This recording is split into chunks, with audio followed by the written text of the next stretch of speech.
mani yoshligida mana bunaqa o'yinchoq avtomatlari, pistoletlari bo'lgan bo'lsa kerak menimcha.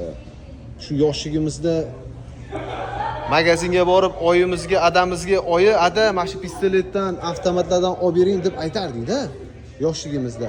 Chunki meni uyimda juda ham ko'p o'yinchoqli pistoletlar, o'yinchoqli avtomatlar bo'lardi-da. Bu mana avtomat pistoletlarni rostakamligini ko'rib odam maza qilar ekanda. Yoshligimizda buni o'yinchog'ini ushlaganmizda. Niyat qilsak, originalini ham ushir ekansan mana. Original, MKlarni, originalini. Narx-navolarni qaranglar mana. $600, $450, mana bu $1000, mana bu $400 ekan. Hamma erkak kishiga original avtomat, original pistoletlarni ushlash har bir kishiga nasib qilsin. Bugun uspet qilmadik avtomatda pistoletni otgani. Balkim ertaga inshaalloh uspet qilamiz. Bugun nega uspet qilmadik?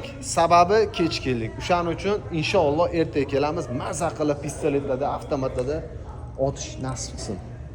Har bir erkak kishiga. Yoshligimda juda ham ko'p bo'lar shunaqa avtomat pistoletlari. Endi shunaqa ekanda. Tinch bo'linglar, sog' bo'linglar. Olg'a O'zbekiston.